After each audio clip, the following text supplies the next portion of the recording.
Good morning. Good morning. Good morning. Happy Sunday, boys and girls. Today is Sunday and we get the joy and the excitement of talking about Jesus. Some of you may be asking me or saying, oh, we've already done Focus, VBS, we've already talked about Focus in June, but there's still more to focus on in July. So today what we're focusing on is that you can help others know Jesus. So before we talk more about this and discover new things, let's get ready for worship. So go ahead, stand up. We got some motions for you. I'm so excited because I love worship. And when we worship, that means we're putting our focus on God. So let's get ready to focus on God. Hello, everybody. Erica here, and welcome back to another week in the STEAM Lab. Whenever you're learning new things, experimenting, inventing, or anything else one might do in a lab, you need to make sure you have faith. Faith is trusting in what you can't see because of what you can see.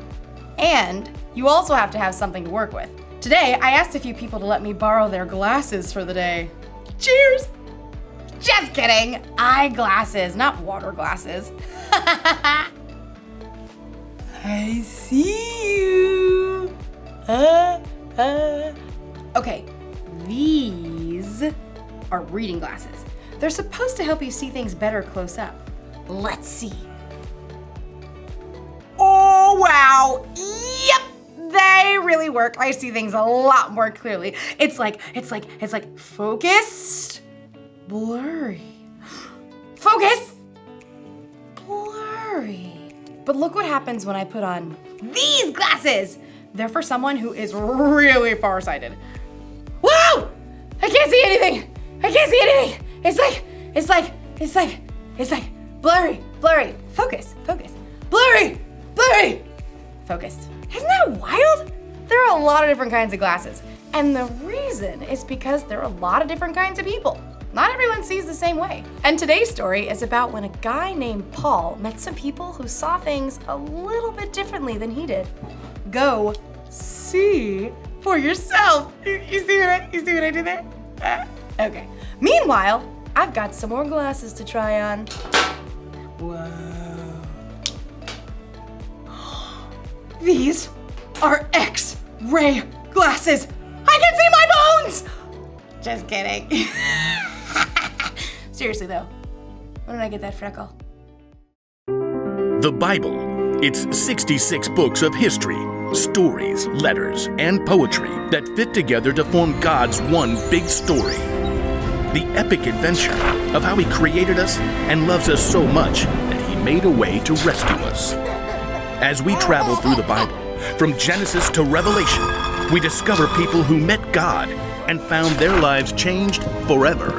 Now, for an amazing story, inspired by the book of Acts, chapter 17, verses 16 through 34. Wherever Paul went, he boldly preached the good news of Jesus. This Jesus I'm telling you about is the Messiah. Many Jews and Greeks believed in Jesus, but in nearly every town, a group of Jews would gather to oppose Paul. He and his companions were forced out of Thessalonica, and then later that same group of Jews followed to run Paul out of Berea. Eventually, the believers helped Paul escape to the coast, where he could travel by boat to Athens. Tell Silas and Timothy to join me as soon as they can. Once Paul reached Athens, he walked the streets of the ancient city, disturbed by what he saw. Carved and molded statues everywhere. Statues of their gods. The people really believe false gods can help them. In fact, the Athenians believed in around 30,000 false gods. Yeah, they believed these gods were in charge of everything from sports to sleep to doors and cleanliness. A god of grapes. Okay. While Paul waited for his friends, he visited the Jewish synagogue to tell Jews and Greeks alike about Jesus. And in the marketplace, he spoke to anybody who would listen. You have to hear about Jesus. He was killed, but he came back to life. Paul's words stirred up a group of Athenian thinkers. These men felt that they could achieve perfection through knowledge and wisdom. Can you explain what this fellow is chattering about? He seems to be telling us about gods we've never heard of. We shall take this Paul to a meeting of the Areopagus. There, we shall reason it out. Set high on an outcropping of rock, the Areopagus was the high court of Athens. And from this viewpoint, Paul could see all of Athens spread out below him. Closer at hand, the gathered Epicureans and Stoics studied Paul. What is this new teaching you're giving us? You have some strange ideas we've never heard before. We would like to know what they mean. Paul took a deep breath. These people treated new ideas like playthings, so he wanted to connect the story of Jesus with something they already knew. People of Athens, I see that you are very religious in every way. We are aware of this. Please proceed. Paul recalled a small carved altar he had discovered while exploring the city. As I walked around, I looked carefully at the things you worship. I even found an altar with "To an unknown God" written on it. Now, I'm going to tell you about this unknown God. Paul explained to them that the true God created the entire world and everything in it. He created each individual person with a purpose and an adventure to live. He did it so that people would seek him and find him, even though he is not far from any of us. Preposterous. Continue. Paul knew that these Athenians might listen to the words of their own writers that might actually reflect something of who God is. In him we live and move and exist. As some of your own poets have also said, we are his children. What an interesting point. Paul told them that people are God's children. God is alive and real, not some carved statue or molded from gold. And now by sending Jesus, God was telling everyone everywhere to turn away from the bad things they've done and to follow him. God has proved this to everyone by raising Jesus from the dead. Preposterous. Fascinating. More like fantasy. Get this joker out of here. No. This is new, fresh. We will hear you speak about this again sometime. A man called Dionysius had been among the crowd at the Areopagus. He hurried to catch up as Paul left.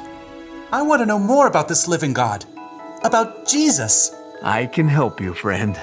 So Paul continued to spread the good news and love of Jesus, and after a short time, Dionysius became a follower of Jesus, as well as a woman named Damaris and several others.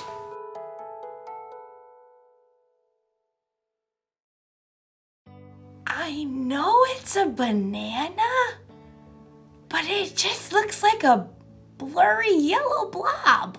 Whoa! It's hard to focus when you can't see clearly, but I think it's important to try and see things from another person's point of view, like Paul and the people in Athens.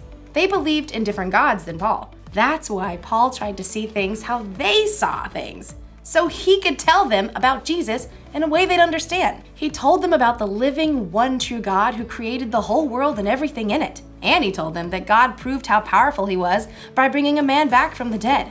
That man was God's son, Jesus. Many of the people from Athens had never heard of anything like that before. Some thought Paul was kind of crazy, but others wanted to hear more.